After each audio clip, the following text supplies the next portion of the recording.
Starburns Audio.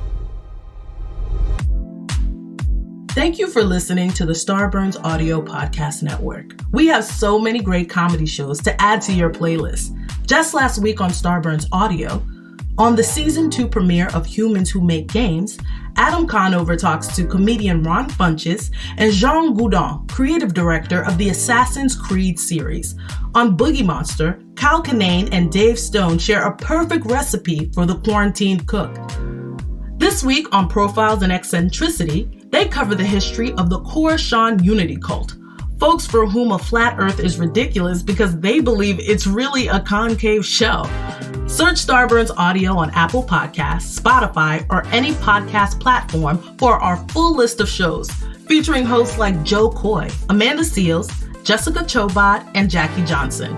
Don't forget to follow us on Instagram and Twitter at Starburns Audio. Enjoy the show.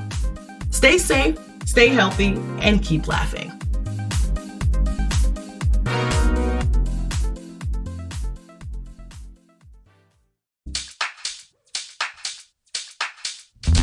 Dan and Ren and Jay will share tales of folks so unaware they lack in grace and sometimes choose the life they choose will make the news. Breaking down each epic fail in Florida, there's half-price bail. I'm happy to say they couldn't make this up. So listen to our podcast jam with co-host Arm and Dan. Benders, don't be a jerk, cause when the music hits the funny hits and we are gonna take you down. Stick around. Make a sound, hunker down, it's Dumb People Town. All right, everybody, welcome to Dumb People Town, episode number 2. We're so psyched that we're off and running in this universe here at Feral Audio. These guys are great. Everyone who's been listening, thank you so much. Thank you to those who subscribed to this new feed. Thank you to everybody who left a review, who rated it. Even the people who rated it lowly. Thank you for... Our guest today understands what it's and the importance of rating a podcast and leaving a review, as like it became part of the lore of his very, very, very funny and just special podcast, beloved special podcast, The Crab Feast, along with our friend Jay Larson. Ryan Sickler is with us. What's up, Sickler? How you doing today? You guys good, hon? He's good, hon. Sorry, I promise not to do that. That's Baltimore, hon. Hon. It's great to be here. Thank you guys for having me. Congrats on the new show. Thank you. This place is fantastic. Yeah, the digs here are kind of cool, aren't fantastic. They? I just love we did something. What's interesting and just in the idea of how this show came about, because I don't know if everybody knows like the whole story. You know, I think when we had started off initially doing the show, doing Scarborough Country, we were doing the show, and there was a need and a desire to do more than one a week. Mm-hmm.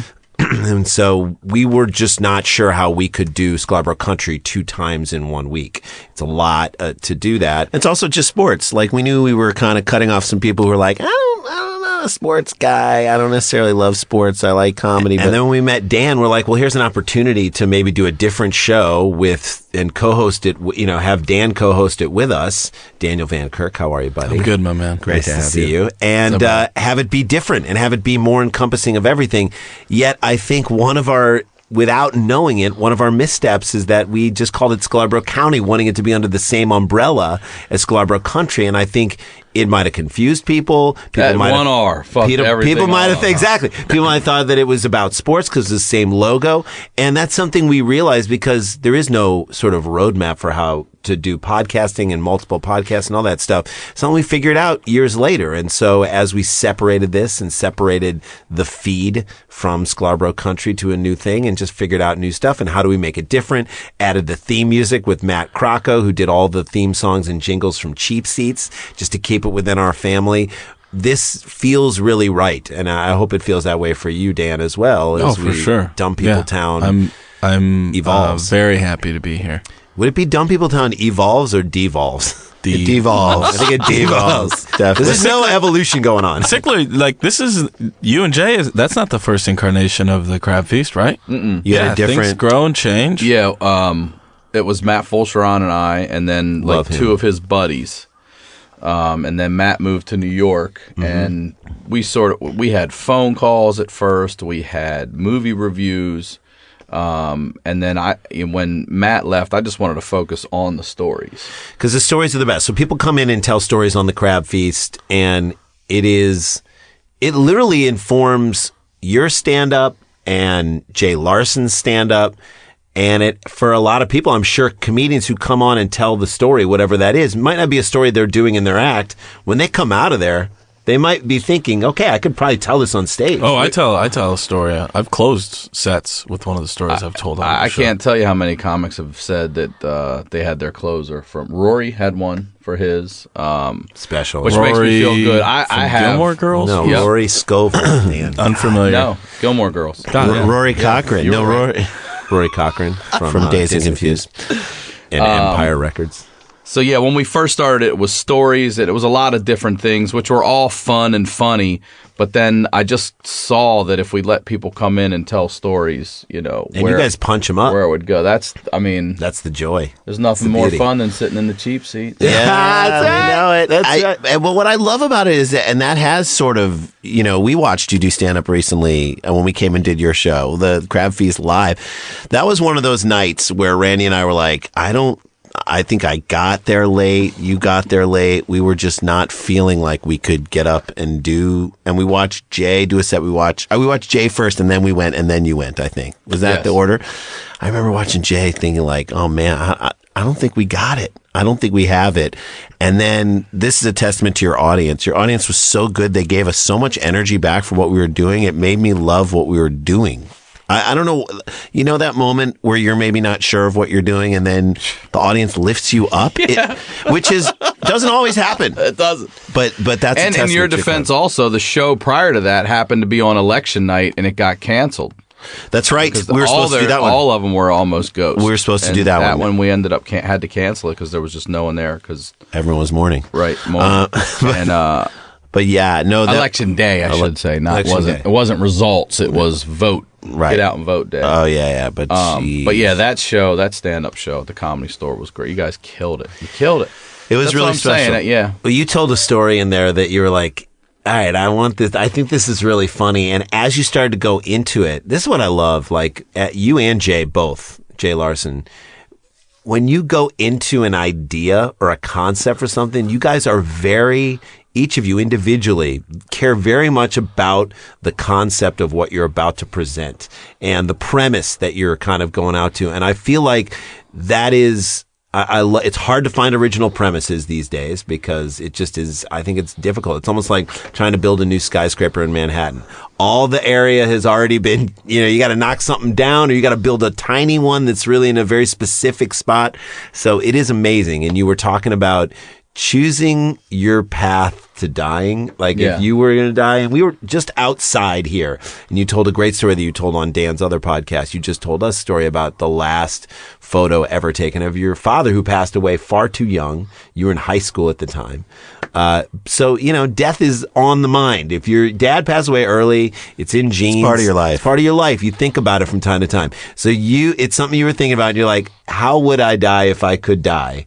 And that's how you started this story. And I'm going to ask you to just tell a little bit of it because I think it is such a great idea. And it had us laughing like crazy in the back. Well, I also, it was heightened at the time too because between October 2015, which is when I became a single dad, and March of 2016, I was in and out of the hospital 5 times. With... Just dropping stuff off. Just donate. Candy striping. Like hey, guys, we got a show coming up. Hey, they got a cafeteria. I mean, talking about biscuits and gravy. So it started with kidney stones, which was awful. Awful. And then, unbeknownst to me, they were giving me painkillers and all these things, and also, like, not to sound like a terribly old man, but I am middle age, I guess, at this point, but Flomax, because they wanted me to pee the stone out so they could tell me what's in my diet and how to change. That's right. Well, all of the pain meds and the Flomax, and I don't know if you've ever been on Flomax. Mm-mm. Every 15 minutes, you're just like, where is this? You have time to think about it and say out loud, where is this coming from? This water. Like, it's not just, it's tons. Right. So, side effect, it ends up drying me out completely, and my legs start clotting, both of them. So I have to go in for this. They start studying me. They're telling me that I might have leukemia, lymphoma. They're testing me for everything, and I'm freaking the fuck out. Of course, understandable. And the wait to find out about this is the worst. It's 2 weeks. Also, no, it's 2 weeks. Go up and do some comedy during that. That's what I was podcasting during it and doing comedy during it. I'm like, it's the only thing really that could keep you from losing your mind. That's it. You laugh so you don't cry because there was plenty of that. Well, but that's your weapon against it. Is like, I'm going to now talk about this so I can take it back. So naturally, and ends up, I find out I have this blood disorder called Factor V, where my blood is just genetically thicker. My favorite Joe Rogan show. And and they were drying me out and clotting me, unbeknownst, until they figured out all these tests and everything. So you got to be on a blood thinner. They put me on a blood thinner to right the ship, and now I'm off. Okay. But if it ever happens again, I do, and then it's funny because they're like, you need to tell your brothers to get tested. This is genetic. And my younger brother doesn't have it, but my doctor and his doctor in 2 different states said the exact same thing. If you have to be on blood thinners in your 40s, quote, it's not good. Wow. Like, they said it the same way, and I was like, that's just basically not good. No. Anyway. So it's freshly on my mind. Yeah, thinking about it. And also during that, March is when I turned 43. I just outlived my father. My father died like a week before his 43rd birthday. So I'm also having these just crazy chest pains. They couldn't figure out what it was. And it might have been March Madness because to be fair, those early round games when like you were in like 6 brackets. You know, when like a Mercer beat Duke. Every year, my chest. Every year, a Dayton game comes up, and you're just like, damn, these guys are giant killers. Flyers. So yeah, I'm going through and I'm in and out, and which is a problem because you shouldn't be eating In-N-Out burger when you're having that kind of That hurt. But the oncologist gives me his personal cell phone number, and I'm like, "This is your." He's like, "Call me if you have it." And I told him, I was like, "I just want you to know if anybody ever asks, right now, this is the scaredest I've ever been in my entire life. This is your personal cell, and you're telling me I could call you on Saturday or Sunday." He's like, "Yup." So yeah, it's fresh in my mind, and I'm like, fuck that. I don't want to die at 43. I don't want to go out on these terms either. No. And it just started me thinking, like, what if you could? What if they just said, listen, you pick the date. Here's how old you're going to be when it happens. We're going to pick the date. You get to pick how it happens. If they're like, great. Listen, I'm sorry to tell you. By the way, who's telling you this? It's going to be 72 years old. 72. I don't know. They. It's they. It's like a board of. You're going to get to 72, and you have to deal with that. But it's like Morgan Freeman and your high school guidance counselor, just both telling you 72. If you get 72 years old, and it's not going to be mangled in a car wreck, or you know what I mean, or cancer or whatever, unless you choose that, it's a blank slate. You can do the fantasy of dying in your sleep. You can do whatever you want to do. It's up to you. And then that, of course, starts me thinking like, well, there are so many ways people have died. A lot of them, unfortunately, with cancer, heart attacks. Yep. I would pick an original way to go out. You're a comedian. And as a comedian, we value original thought. And also, you said, it's so hard to come up with an original thought. That's right. So I thought, you know what? And I started thinking about, obviously, more and more death and like all the things I saw. And I've always had this idea about this fucking, I think it was a seagull. Yeah. That got killed by Randy Johnson in a spring training game. Yeah, he threw a pitcher who threw he threw about 97, 98 miles per hour. He was a 6'9" pitcher. 6'11". No, I think 6'9". 6'10". We'll go 10. Fine. And so I was on a plane the other day looking over the shoulder of the person in front of me who was watching a YouTube video of like the craziest sports moments of all time, and that was one of them. Of course. Where you see Randy Johnson rear back to pitch, he throws, a bird flies right in the path of a fastball. From right to left. And there's like an explosion of feathers right there. And the ball never gets to the plate. Ball just duds off here, and so does the bird. Yeah, it's done.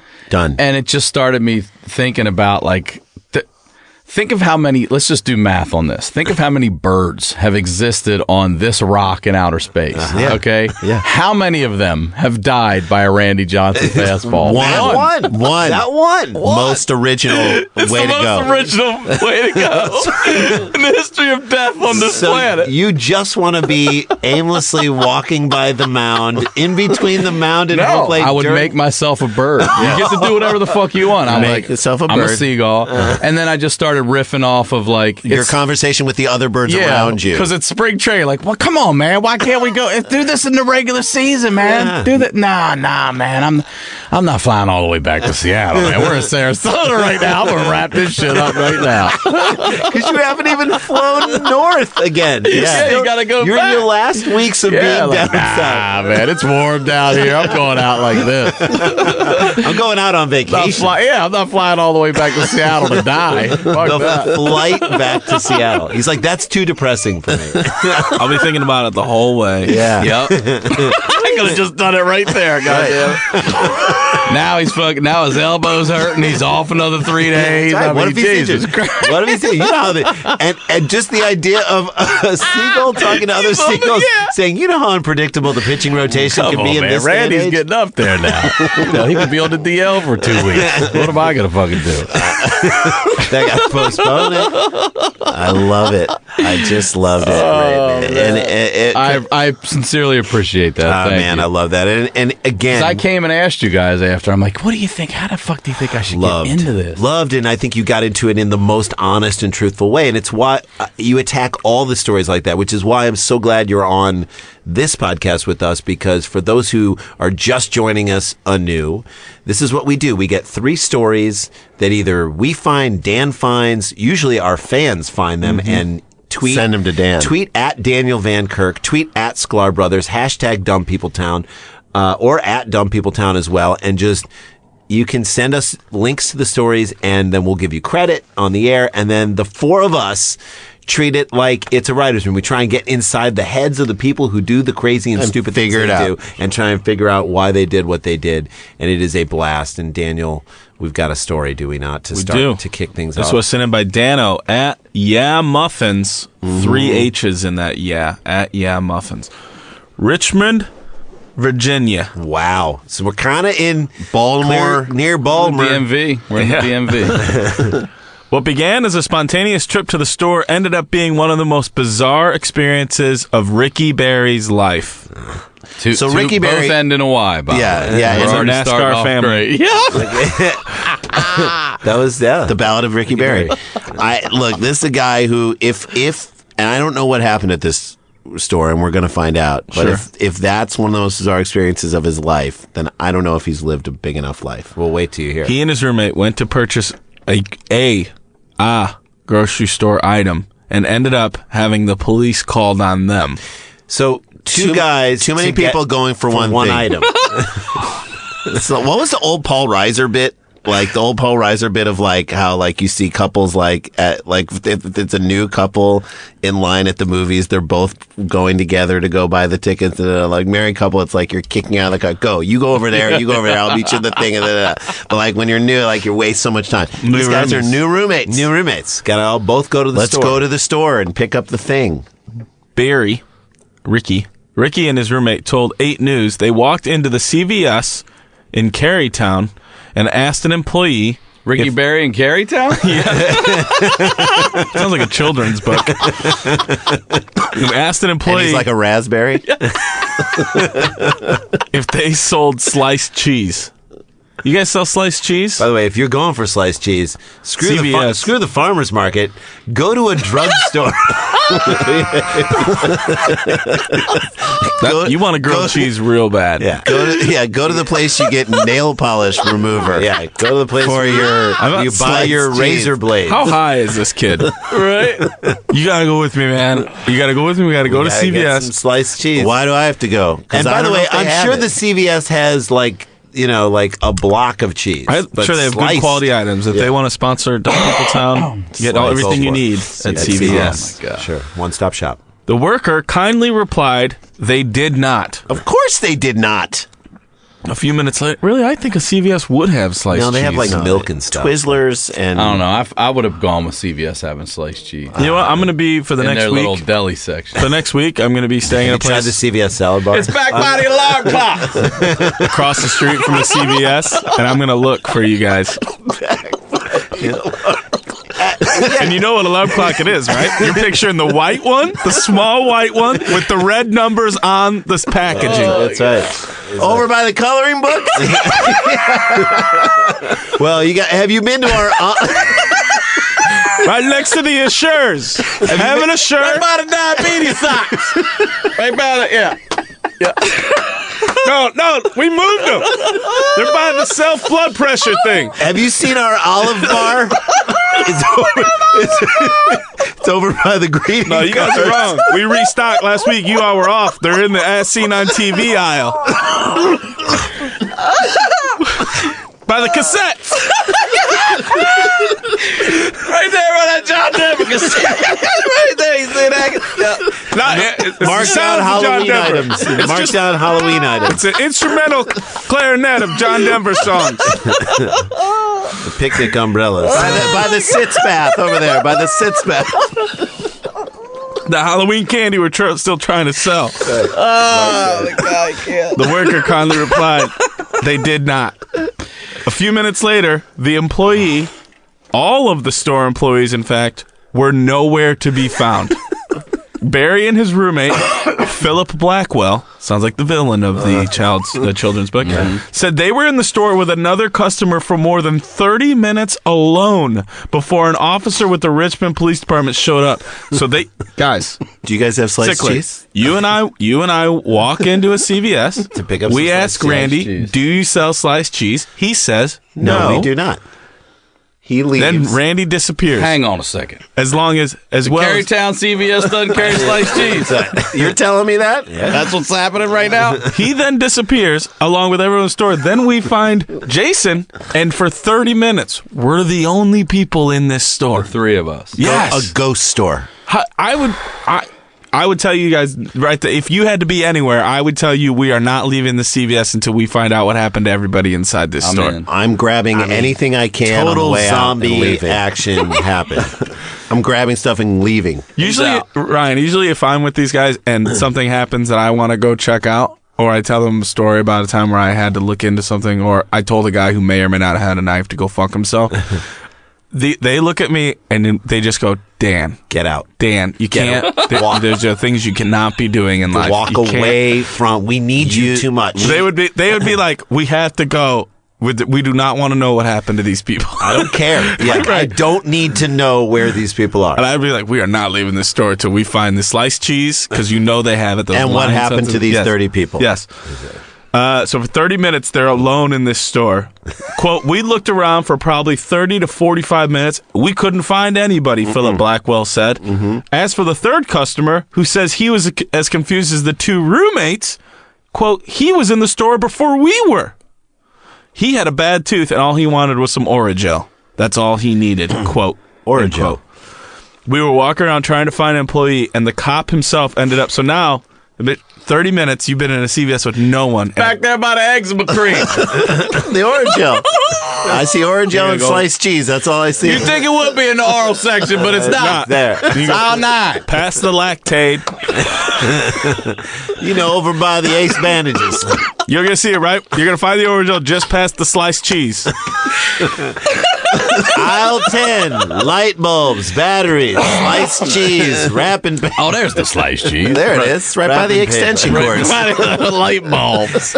Brooms, mops. So these two guys Jeez. walk around with a guy with a bad tooth looking for 45 minutes for somebody's store, and then a cop walks in. So now there's four people in the store. Right. Yes. Exactly. We were walking around trying to find an employee. A cop himself ended up opening up the emergency door, which set off the alarm. A couple of minutes later, he got a call from the alarm company asking what was going on. So the officer joined in on the search for the missing employees. Barry, This is like Stranger Things. Yeah. Season 2. he recorded a video on his Snapchat account of what happened next. He was laughing with us. Barry's referring to the cop. Yeah. Right? Yeah. And he probably all upset. all dead. We all got, killed by Randy Johnson fastballs. He was laughing with us. Like, how weird is this? This is how apocalypse movies start. Apocalypse. Oh, Yep. that's my favorite movie. Apocalypse movies That start. was one of my favorite Marlon Brando movies, Apocalypse Now. Apocalypse Now. Apocalypse Now is great. Great film. That's how it started, too. did, in yeah. CVS. Apocalypto is my favorite Mel Gibson movie. Eventually, the employees were found in the back of the store hiding in a locked room. After making a few calls, the officers told the customers they had to leave. What? Wait, Yes. hold on. I don't Who made understand a what's few calls? happening. Yeah, I'm lost, too. Wrap that up again there. The employees were found in the back of the store hiding in a locked room. After 30 people. No. Three people. I don't know. I don't know where I got the 0. 30 minutes. All right. 67 employees inside this. In one tiny locker. After Some making Cuban refugees. After making a few calls, the officer told the customers they had to leave. So the cop made calls. Yeah, to me, all cops are from Chicago. So I just picture him being like, all right, guys, here's the deal. I talked to the people. They're hidden in this back room. You guys got to go. You guys got to get out. They Like can't a dude be around holding you. his tooth. These guys high as kites wanting sliced cheese. Right, right. I'm sorry, guys. I don't know what they're in the back room right now. looking for has got to go. Yeah, you only just thing's gotta happen here is Go you down gotta a go. street to Rite Aid. In one of the videos recorded, Barry said, "We're being kicked out because they were scared of us and hiding." That is unreal. So they asked for cheese, and then for some reason the police thought this was code for they're going to rob us, and they all go and hide.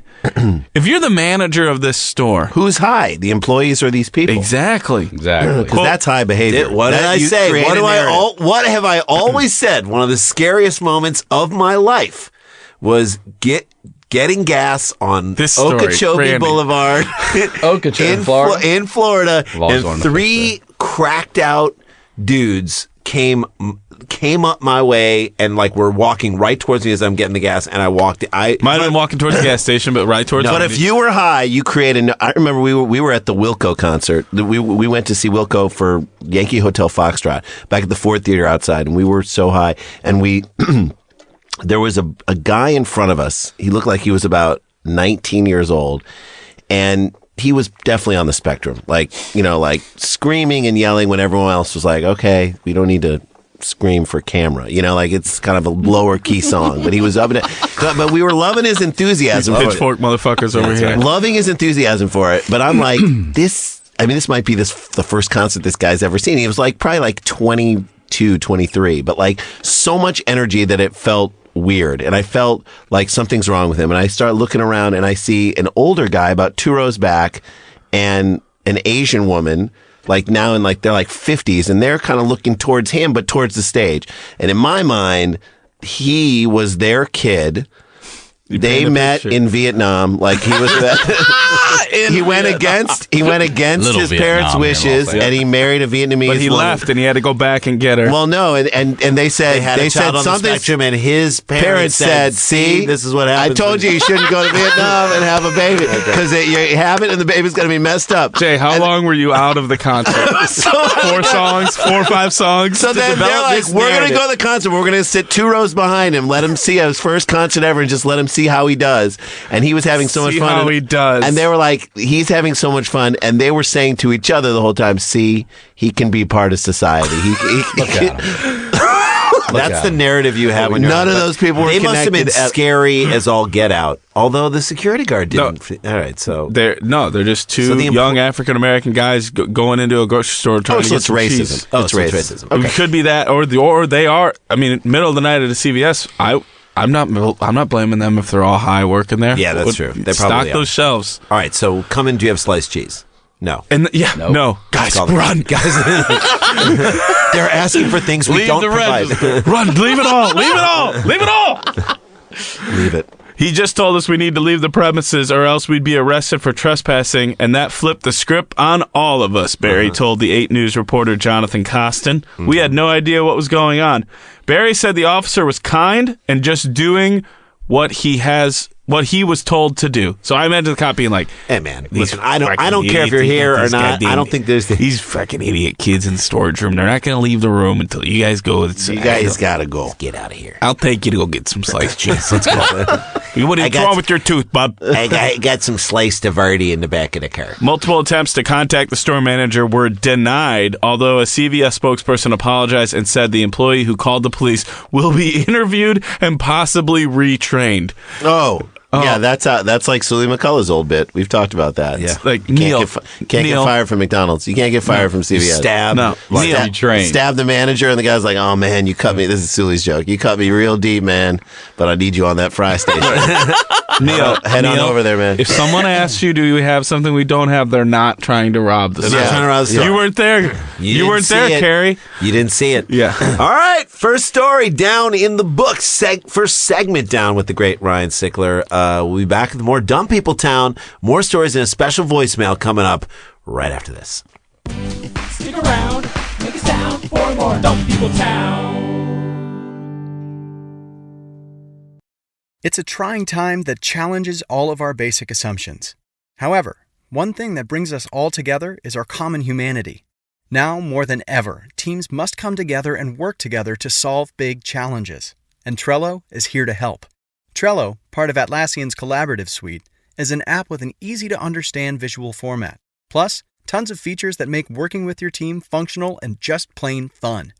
Teams of all shapes and sizes and companies like Google, Fender, and even Costco all use Trello to collaborate and get work done. With Trello, you can work with your team wherever you are, whether it's at home or in an office. No matter what device you're using, computer, tablet, or phone, Trello syncs across all of them, so you can stay up to date on all the things your team cares about. Keep your workflow going from wherever you are with Trello. Try Trello for free and learn more at Trello.com. That's Trello.com. Trello.com.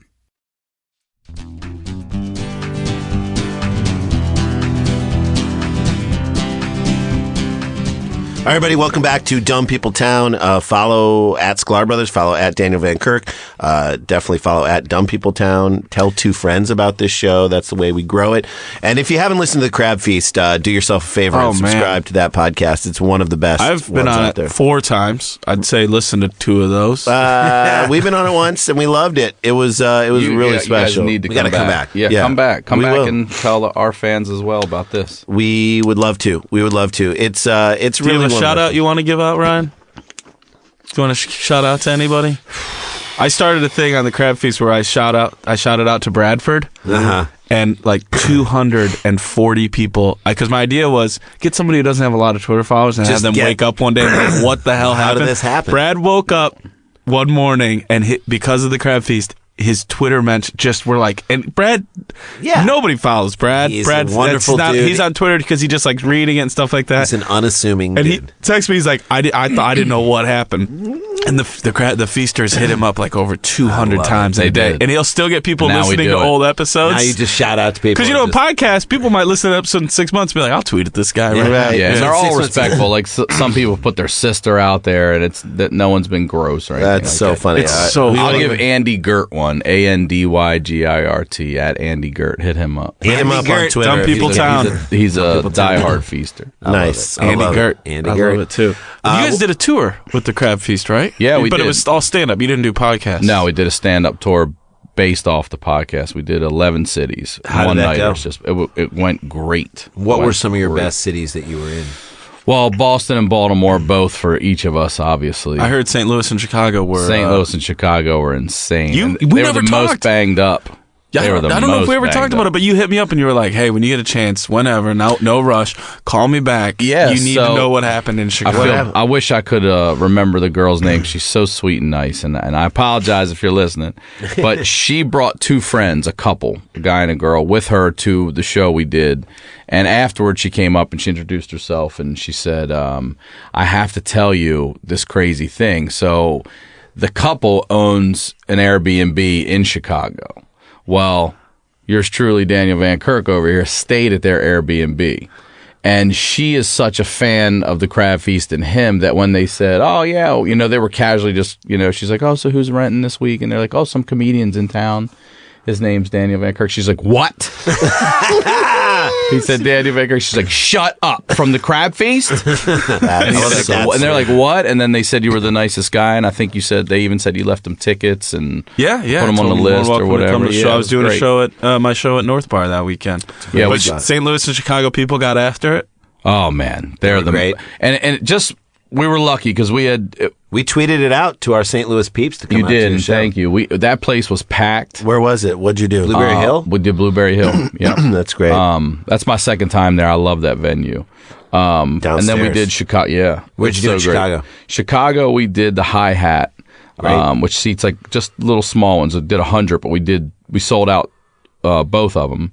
And it was lucky for us because the Cubs are in the World Series, and they told us, like, look, you're pre-sold and you're going to get your money. Basically, if the Cubs are playing that day, you're going to get White Sox fans, and that's it. Right. But it ended up falling on a Friday, which ended up being a travel day, luckily for us. So it was cool to be there with the city was just so buzzing. Oh, it's great. I love being around that energy. And then we just drove down to St. Louis, and that was great. And then 11 cities. That's just we did. It speaks to the do-it-yourself attitude that podcasts have. That just you guys you put it out there. You reach to your fans, said we're going to do this tour, and was it a successful tour monetarily for you guys? Very great. Very. Yeah, we did. Awesome. We did very well. Awesome. Baltimore, Boston, San Francisco was a great one. Did you guys do a show on election night? We did. Which was that New York? Not only that, we were at Caroline in Times Square, and to walk out and see like all the people there, like it's New Year's Eve, and the billboards all digital with Trump on there and Hillary on there, and every time they showed one move a certain way, this crowd cheered, and this crowd cheered, and it was packed, and we just walked out into that. But the entire time, not one fan. We didn't either. No one. We didn't talk about it. I do think that night at midnight when Ryan Seacrest's balls dropped, and everyone cheered was really maybe one of the greatest but it is kind of, people probably wanted the distraction of going to do something else because then nothing was going to be solved in the hours that you did the show. Like let's just. What's the point? What's the point? You had a good show there. Great show there. Awesome. And then the next night was in Philly. And it was a rainy day, and the election was over at this point, and I get into the Uber, and the guy just says to me, he goes, weird day, huh? And I was like, man, you fucking said it. Nailed it. What a weird day. Weird day. But yeah, it was great. Denver, we ended up in Denver. All of them. Every one of them was great. And the fans line up, and they're so nice, and I don't say that to brag or anything, but I just mean they're polite. They take pictures for each other. Like, we have really good fucking fans. You do. I mean, we're fortunate. I say all the time, it's like when your kids go spend the night and their parents come over and go, your kid's really good. Yeah. Makes you feel good. Makes you feel really, really great. It's nice. It's nice not to have a bunch of scumbags out there and people like, your guys' fans suck. Yeah. No, it is good that your fans are good. And so are ours. And I hope that I'm glad we brought a lot of them over from Scarborough. It's so much fun when you hit the stage when we do a show. We're doing stand-up show and somebody yells out Henderson, or I went into my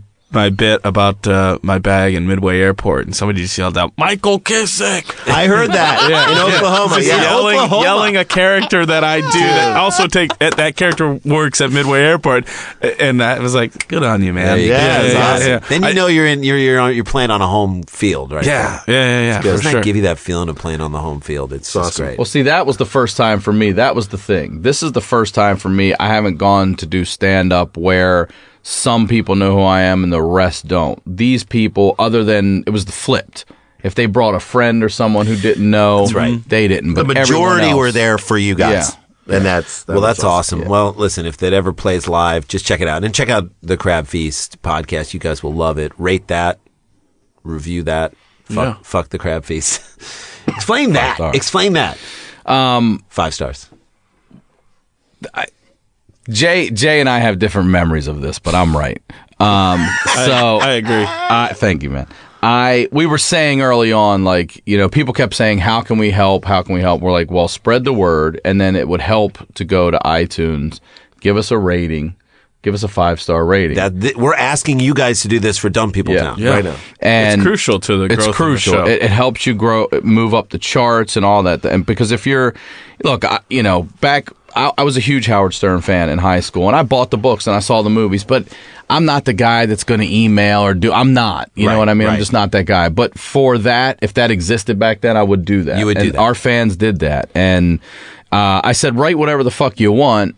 You know, you can say fuck the crab feast if you want. Yeah, we were like, just say, you know, and then I think it was something like, I was like, you know, don't be like, you know, fuck the crab feast, 5 stars. As long as you hit it with 5 stars, I don't care. And it evolved, and people just shit on us, and they have a good time with it, and it's always a 5-star review. I love it. So what it ended up doing that I loved most was, for all the haters out there, you're not going to say anything worse than the people who love us have already said. You can't to beat us. me. You can't beat us. Yeah, that's bulletproof. You can sit there and say whatever you want to say. Right. But the people that love us have said 10 times worse. It's beautiful. I love it. All right, let's get into another story. All right, here we go. Sent in by Josette Covington at Pure Josie, i.e. A South African husband. Already starting off bad. Already. Look, I don't know anything about him, but I already don't like his politics. I don't know what everyone's so mad about apartheid. I don't know why I gave him a Canadian accent. Yeah. This is if you're gonna talk about dumb people, this guy he's in the town. A South African husband who slipped his wedding ring over his penis, quote, for erotic reasons, had to have blood drained from his genitals after it swelled up and became trapped. Oh, slipped it over his. I mean, how small is his? I was gonna say, how big are his fingers? He might have gigantic knuckles. I wear my wedding ring on my thumb. Honey, where's your wedding ring? Oh, you'll know where it is. This is my. I mean, that's a little there's thick. no And it's way. big. It's big. I have huge knuckles. I think you guys are trying to ring dick brag right now. Oh man, Jesus. Oh man, how do you do that? That's Ringling Brothers. It's Which, by the way, Ringling Brothers, not anymore. Yeah. Not anymore. They ran new that. Ringling They ran Brothers. that place like a circus over there. Randy at Sklar Brothers, guys. Animals. I just, run it like a business. The man who lives in Johannesburg was taken to a hospital by his mother. Wife wouldn't even do it. You know like, why? no. He Wife probably wouldn't even do lives it. with his fucking mom. That's So she was right there. Yeah. In severe pain after his penis turned blue. Oh, God, it's hurting me over here. It really is. Little boy Do you blue. think it was like he was like? It was joy. Like he was like, I'm fucking around. Mom, my dick's blue. Because she won't help me. Because she won't help me. Because That's why you have to help. she's looking at me. She's looking at me. We're in your room. Because we wanted a bed for once. Start the car. For once. Look, research the kink before you do the kink. Yeah, you know what I mean. He's got a, right. he's Look got a it kink up. now. He's got a kink in that dick. Look, this is the Like, rule. do you guys remember that old show, Emergency? Like Emergency, it was Yes. an old Johnny Rampart. Johnny Rampart. It was an old show about paramedics and who worked at a fire department, but the EMS who would go and like. It was a It's like fascinating around show. when Chips was around. Right, Yeah. it was kind of like Chips, but for paramedics. But every story, there was like a level of reality to what was going on. Like a kid stuck in a sewer.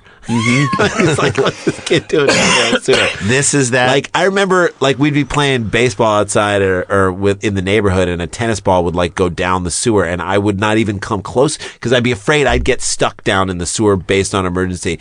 And like there was one where a kid had stuck his head through the bars of a fence or Sure. a thing, and he was stuck. He couldn't get back through, and they had to saw the things around it, and they came out, but just how they got the kid in there and all that other stuff was like too real for a TV show. Everything else about the TV show seemed fake as shit. I'm like, Right. that's not a real kitchen. That's But they a nailed set. that emergency. They nailed the those emergency. things. So I imagine like they'd have to saw this thing off his case of dick. the blue penis. Oh my god! Or put butter on it, or make it really, really cold. I I just Cold water. picture this guy with a limp dick thinking, babe, I'm going to have sex with you with my wedding ring on. And then his mom taking him. She's the wife's just done. She's like, I'm not. Maybe this was his last-ditch effort. You've got to calm down. You've got to calm. Just all the things they're trying to He's show like, him. I can't help it. This is turning me on. The fear is turning me on. We'll show you whatever. I don't know. Let's show him Schindler's List. Let's just Schindler's List. Anything. Oh, God. Calm him down. He later admitted running the ring up his penis on the recommendation of friends. Those guys are not your friends. Those are not your friends. Leaving it severely constricted in the middle section, according to the South African Medical Journal. The ring was left so tight against the swelling that doctors were unable to cut it off with a surgical saw, which means they tried. Yes. Fuck, Sickler. Instead, after sedating the agonized patient, Can I say something real quick? You can say something anytime. I watched this video on Facebook. Have you seen it where the guy's got a wedding ring stuck and their finger looks bad? They can't cut it or anything. And this dude takes string and he wraps it up tight up against it and gets it just underneath, and then he pops it and starts undoing it, and the fucking ring slides right down and follows it. I can't figure out the science on it, but that dude knew it was up. It's like Dave Anthony's old joke. Phenomenal old joke. Friend of his, they were like playing basketball, pick up basketball, and you had to climb over a fence to get in and play basketball. And a friend of his was like had his wedding ring on his finger, and he was caught on the fence. Got caught on the top of the fence, and he went over and it like ripped off his finger, ripped off like part of his finger up on the fence. And he said the moral of this story is don't get married. I mean, great Dave Anthony joke. Come on, Dave. Anthony joke. Great Dave Anthony joke. Instead, after sedating the agonized patient, they were forced to puncture the organ to drain the stored blood. We're going to lip this up. Multiple puncture aspirations were applied with a 20 milliliter syringe and a pink needle. He's sedated, though. He's out. So he's not feeling this. Kidney stones. The swelling subsided, and the ring was successfully removed. The medical journal reported. The man from Limpopo province, 3 hours north of Johannesburg. Limpopo. I know. Was treated with antibiotics and anesthesia is what I thought. I don't know. He was discharged after 3 days. The medical journal said it's the last time he'll discharge anything. Yep. Right. Penile strangulation is a rarely described medical emergency, but occasionally occurs on a worldwide basis. It's been reported across all age groups, which makes me want to ask you guys, how old is this guy? Now, he's been married. Maybe he's newly married and thought this would be fun. Maybe he's been married a long time, trying to mix it up. Lives with his mom. She drove him to the hospital. Too much fun leaves marks in life. Living hard, you'll pay the price. Who is gonna get it right? Guess the age. All right. Sickler, you're the guest. I mean, from the facts, what do you think? This is tough. This is tough because you could go a lot of directions. It could. I could see this being realistically almost of any decade. Mom could live with him, could be elderly mom back in with the family again. Who can still drive or can't drive, but at this point, it didn't matter. Who gives a fuck? My dick's blue. Yeah. Right. Get behind the wheel, Mom. Right. No night driving, but get there. I'm going to go... I guessed it right last week. On the money. I know. Did you really? Yeah, you got one right. A couple weeks ago, when we were formerly a different show that wasn't as fun as this one is now, Jonah Carey hit it on the head. He texted me and said, he goes, where do I get my medal? I go, give us your P.O. box. He probably yelled at at the radio. I have a number, but I'm second guessing myself. No, so just I'm going to go with the younger of the two. I'm going to go with 37. 37. I was going to say, I won't say it because in case one of you guys want to say it. I'm going to say 29. 29. 29 is what I'm feeling. I would say 23. He should not have gotten married, and he shouldn't have done this. I was going to say 46 originally, but 37. 37. I just feel like this is an older 29, guy. 23. Okay. 22. As always, this is horseshoes. You just got to be closest. I don't care if you're over or under. This is The Price is Right. 28 years old. Jason! Yes! Saturn returning. Life is changing. Saturn's a ring situation. There are no proper guidelines for treatment, and the academic journal advised that a doctor should decide on the best removal method depending on the case. the settings and the available equipment. I think the moral of the story here is don't put a ring on your dick. Yeah, Right. He could tell Unless people it's his dick is holy now. Literally a dick ring. I mean, he could have just been listening to Beyonce. You mean a cock ring? Beyonce at that point. Yeah. She said that to him. Yeah. If you want to have sex with it, put a ring on it. All right, guys. Segment 2 down in the books. Ryan Sickler is here. We're going to come back with one more segment, short story, little voicemail, and stay with us. Dumb People Town rolls on. Stick around, make a sound for more Dumb People Town.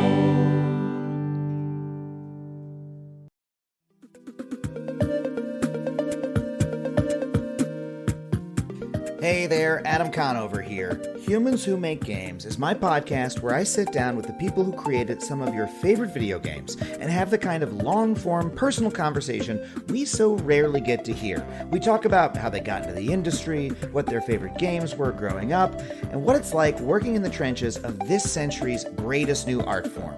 This season, we've got a whole batch of new interviews for you. I talked to Kim Swift from Portal, Alex Preston from Hyperlight Drifter, Anna McGill from Control, and Alex Beecham from the game Outer Wilds. Whether you love video games or you just love learning more about other artists' creative process, I can guarantee you're going to love this podcast. So, you can get Season 2 of Humans Who Make Games wherever you get your podcasts. Take a listen.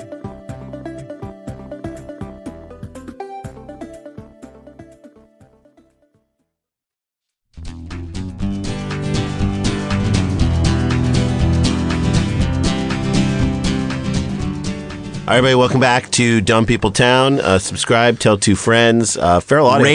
Rate it, leave a review. These things help us out.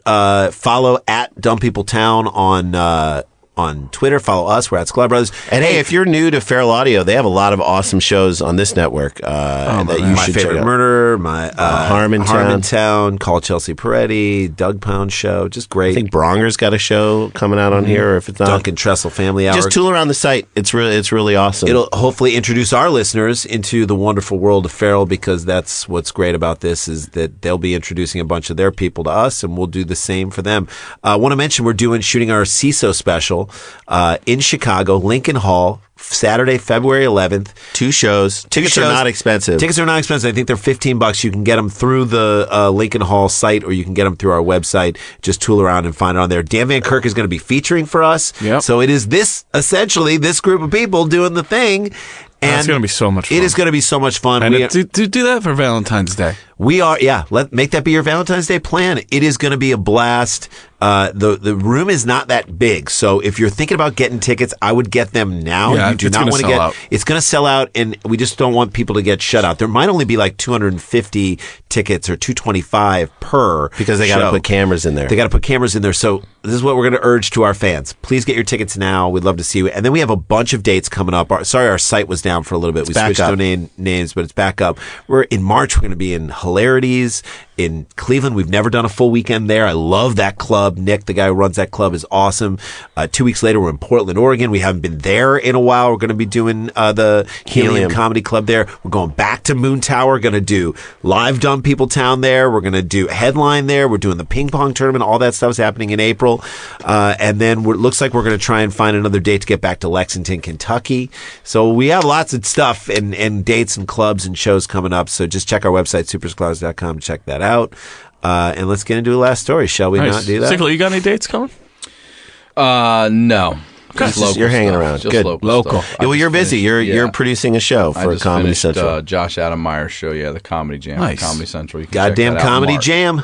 You guys What a have great done show. twice? Done it twice. Yeah. We did Morrissey. Did the Smiths. Bowie, Or right? the Smiths, Boy with the Thorn in His Side, and then we did Bowie right after Bowie died. Yeah. We did Moon Age Daydream, which was Really? a blast. Yeah, it was man. so fun to do. We do that at Moon Tower. Yep. And I guess if they're coming back to Moon Tower, I don't They know if are. they're going to be there, but we'll probably, hopefully, do Get a one on song that show ready. too. Get a I song think ready. Creed Higher is what we want. Well, Bert I- Kreischer did that. Did Kreischer did do that. He Didn't did, yeah. He did it. So we can't. Maybe we we'll come gotta with go to a a different different one. one. We'll think get of there. another We'll one. get there. Yeah. Any suggestions you guys have? Let us know what song you'd like for us to sing. Oh, that'd be fun. All right, sent in by Justin P. at Plackhui. I love Plakui. Great. Someone we follow on. I could read you just the first sentence of this story. It'd probably be enough. A single mom of 2 claims she beats the flu by drinking sperm smoothies. What? How do you find out that works? Trial and error. Her name is Tracy Kiss. Of course it is. Because you'll kiss 29 of Buckinghamshire, England. Sounds too proper. Puts a spoonful of her best friend's donated semen into her drink every morning in a bid to boost her immunity. Said. A spoonful of semen makes the medicine go down. In the most delightful way. A personal trainer. She puts the bang bang in chitty chitty. Who is mom to Millicent, 9, and we got to put the kids' names in here, has previously, I'm not even going to do the other one. Don't do the Has other previously advocated using sperm as a facial ointment. On her bizarre beverage concoctions, she said, quote, I've been feeling run down and had no energy, but now I'm full of beans and my mood has improved. Look, this is what happens. You start experimenting with more, like you knew it would eventually come to this. Yeah, but on what level are you like, you know what I think I'm going to try to do for this flu?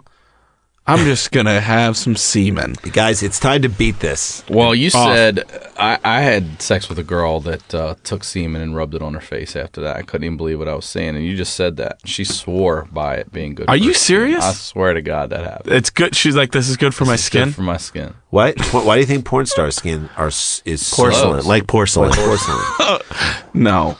Yeah, like a precious moment. It can taste really good depending on what my friend has been That's eating. the part. No. My other mates think that I'm strange, but I don't give a toss. It seems somehow classier with her like English. Saying I don't give a toss. Yeah. Give a toast. Yeah, Tracy. I take a toss. I'll take I a give a toss. swallow. Tracy, who is vegan, roped her 31-year-old single friend. I'm sure he was like, "Yeah, I'm into giving her You his just want me to semen." save my jizz. He comes by her place with a fresh Quote, tub 3 times a week. 3 times. 3 times a week with a fresh tub. Is it free? Is he giving it to her for free? Is it a donation? If you're filling up a tub 3 times a week, this better be your job. Yeah. I mean, but a tub, again, we don't understand the British technology. Tub could be a thimble. We don't know. It could be, or it could be like a. It could be like a. Is it a shot like wheatgrass? No, like how much of it do they put in the smoothie? You know how like you have like a country crock Yeah. spread? Yeah. This is like country cock. a butter tub. Country cock. cocker. Country cock spread. Like he should come up with his own thing. tub of it? Tub of it. I'd be worried Tracy was going to use it and get herself pregnant with it. That'd be my big concern. Ooh, wait till this. I know he's healthy, doesn't smoke, drink, or do drugs, and I made him have an STI check. When I first approached him, he was concerned I'd use it to impregnate myself. Wow. Way to go, Sickler. Still could do it. By the way, still could do it. Once you give up the tub, you're giving up to God. It's out of your hands. Yeah, it's like It's out of your once the tub is out of your hands. Millions of them Jesus, in that take tub. the tub. But once I convinced him it was for my beauty regimen, he agreed. After all, he has a regular supply at hand. That's a pun. Tracy, a qualified nutritional advisor, has been drinking it every day for the past month and stores it in the fridge month. alongside her groceries. That is... Mommy, what's this? No. That's Nope. Kevin's cum right there. Give me the yogurt behind it. What do you guys got in your fridge? I don't know. Some juice, some grape stuff, Some yogurt squishers. Sunny D. Yogurt. Remember that Sunny D commercial where they're like opening and reading all the stuff? I that's in can't there? wait to get Kevin's there. cum. Kevin's cum. Is that any right good? there by the It's butter okay. right there. Yogurt squishers. You keep Oh, we do M&Ms have in the raspberries. fridge. We do have Oh, we raspberries. do have raspberries. Right behind Kevin's cum. Where's I didn't Kevin's? see it. Hey, Hi, Kevin. Hey, in the butter. I'm sorry to interrupt. I'm sorry. I'm so glad the CVS is open. You guys have Kevin's cum. So you guys carry Kevin's cum? You're gonna go just past Kevin's cum. And then Right past there, you're gonna see the icy hot packs. That's what you're looking Right for. by the poncho stand, right there. Yeah. You get to the state magnets, you gone too far. Back by the slippers. That's where the cheese is. You know where they are? We moved them. You know what? We moved them. They're on the end. They're on the end of the aisle next to the readers. What I next say? to the readers. aisle 11, duct tape, Kevin's cum, sliced cheese, brooms. 11's where it's at, man. Okay, you're gonna go to 11 for that. No, dustpans are on 12. Why wouldn't dustpans be with brooms? Not enough room. We have so much comfort. There's so much cum in these tubs. Just right on the other side, though. It's a natural I'm at the progression. cum, but I need someone to come over with a key and unlock it. You only They need to slide the glass door over. Can I help you? Yeah, I need just one of the cum and the double. And how many tubs of cum you need? Do you need it right now, or can I meet you back there? Get it? I need it for the whole week. So give me 5 and give me the replacement. We only sell it by the tub. Is that okay? I'll take a tub and some Gillette replacement. Do you sell it by the tube at all? No, just the tub. Drop the E. Drop the hub. She mixes the semen with fruit, seeds, coconut, or almond milk, but is also happy to drink it on its own. That's all on aisle 9. She's drinking on its own. Every batch tastes different. If he's been drinking alcohol or eating something particularly pungent like asparagus, I ask him to give me a heads up so I know not to drink it neat. Neat.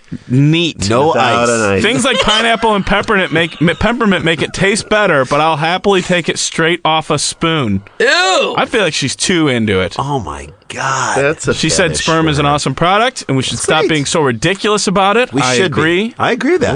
Health I benefits. once heard that there's a sperm cookbook. I don't know if that was... Oh, I believe it. After reading this, is. why wouldn't I really there be? do think there They is. said the health benefits have been well researched, or she said, and more women and men should take advantage of it, particularly as it's made by our own bodies and doesn't contain E numbers and chemicals. My body makes a lot of stuff I don't want to consume. I'd love to, if I were her friend, I would buy her a shot glass that just said the money shot. And she should write a book. She's taking one of those every morning. Whip. And her pen name should be Sperma Bombeck. Although she has been single for 3 years, Tracy hopes to find love in the future with someone who understands her lifestyle. Doubt it. I want to. Good luck finding a guy that's okay with you swallowing his semen. Yeah, I'm really starting to. It's going to be really hard for her to find I'm starting to have some feelings for you here, but I got to tell you, I'm not drinking that. I'm not okay with you drinking Kevin's cum. Yeah, well, okay, so now when for she health. is in a relationship, and Does she still get it? From, She probably wants to save it. Yeah. She wants it by the tub. But does she want it from her new lover, or Right. does it? That's a great you know question. What I'm saying? That's Yeah, like, and what if he can't do it 3 times a week? Yeah. I mean, what if? Well, that's yeah, a deal breaker then. Now you know what her deal breaker We're going is. to get out on such a beautiful thought. Quote, this is Tracy. Tracy Kiss. For some reason, I feel like that's how she said. I want a relationship where my partner asks if I want 1 shot or 2 shots of sperm in my smoothie each morning. Mm-hmm.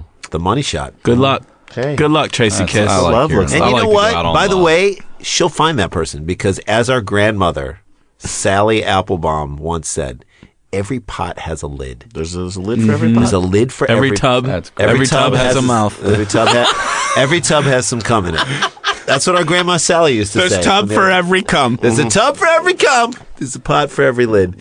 Lid for every pot. All right, before we get out of here, just wanted to mention that it is award season. It As is. most people know, the Golden Globes just happened. The Emmys are coming up. Not the Emmys, the Oscar. The Emmys are in the fall. Were the Emmys in the fall? Yeah. I can never remember. Oscars are SAG coming up. Awards, When are the Spirit Obies? Awards. When are the Tonys? I'm not sure. When are the Drama Desk Awards? Anyway, a lot of awards happening, and I really expected to see Nick Cage present In something. Maybe present. he was there. Maybe he was in character. I don't know. At the but- Globes? Yeah, he was playing left a Denzel voicemail. from Fences. Yeah, maybe he was, or maybe I had Olivia Spencer. I don't know. He's probably presenting at the Spirit Olivia Awards. Spencer, Octavia Spencer, Both. playing both. So Octavia Mund. yeah. think So that's what it is. I Spencer think, Gifts. That's right. So I think he was there, but I'm not sure. He left us a voicemail that'll Let's straighten sort out that what out. he's been doing. Hey guys, it's me, Nicolas Cage. A lot of people were telling me that they didn't see me at the Golden Globes, but I just want to tell all those people you can go fuck right off because I was totally there. I was hearing it on the Twitter sphere and the blogoverse.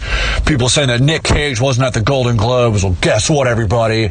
Nicolas Cage is always there. You just couldn't recognize me because I was in character. That's right. I've got a great, excellent makeup guy. He does all the makeup on the Tigers and the Siegfried and Roy show, but when that show went down, because again, I live in Las Vegas, when that show went down because one of the Tigers attacked one of the magicians, I took that Tiger's makeup artist and he does all my own makeup. That's why he makes my hair look so good. And so when I heard that the Golden Globes were coming, I was like, I need to go in disguise because I'm going to be playing an amazing character later in life. I'm going to be playing Amy Adams in her life story. And so I had my makeup artist do me up like Amy Adams. So when you saw Amy Adams at the Golden Globes, that wasn't Amy Adams. It was me, Nicolas Cage. Yeah. Star of such movies as Ghost Rider, Spirit of Vengeance. So after I got all done up in my my Amy Adams makeup, I also, of course, had them take 4 or 5 inches off my legs so I would look shorter, and I had them save those bones so I could put them back later so I could come back to my natural, normal strength. And I walked from Vegas because I wanted to make sure that I had the weathered feel of a woman who had been persecuted her entire life because of the glass ceilings put up in this country. Yeah, Nick Cage. And so I walked from Vegas in my high heels because I want to feel what it's like to walk in your shoes, Amy Adams. I want to know you, Amy Adams. I want to know you. So yeah, it was a pretty good night. Me and Justin Timberlake got fucking crazy smashed. I love that dude. It was me, Justin Timberlake, and Jeremy Renner on top of the Hotel Roosevelt smoking cigarettes and spitting on people. It was fucking amazing. So that's the plan for now. Coming up next, I have the Grammys. I'm going to be dressed as James Corden. Get ready for that, America. And then, of course, at the Oscars, who knows I'm going to be. But I'm also going to be sitting in for Lin-Manuel Miranda's replacement on Hamilton for 2 nights. So get ready. I don't know any of the songs, and guess who's not going to learn any of the songs? Me and Nick Cage. I don't need to be bothered to learn songs if I'm going to be doing Hamilton. Guess what? I'm just going to rap a song right now. Here we go. Check. It's me, Nick Cage, not Lin-Manuel Miranda's replacement on Hamilton, and I'm rapping, and it's America. Boom. Tony Award coming my way. All right, fuck you. Okay, I still don't even know if he was there or not. That clears up, even though it cleared it up completely, it clears up very little. All right, episode 2 down. Loved it. In the books. Thank you, Ryan Sickler. Thank you guys for having me. This was Love great. it, dude. This Follow Ryan Sickler on Twitter at Ryan Sickler. Follow and listen to the Crab Feast. Rate it. Give a review. Same with ours. Rate Dumb People Town on iTunes. Leave a review. 5 stars if you like it. And tell 2 friends. Spread the friends word about our show. We want it to grow. We're so happy to be here at Feral Audio, and we'll see you next week. Next week is going to be the live one that we did in Madison with Scott Rogowski. Great time. Hope you guys enjoy that and see how this show works live. Again, we're going to do it again at Moon Tower Comedy Festival in Austin. We'll have that one up for you guys. But we'll see you guys next week. And thanks for sending us the stories. Keep sending them in. We'll see you in Dumb People Town. Dum dum dum dum dum dum dum dum.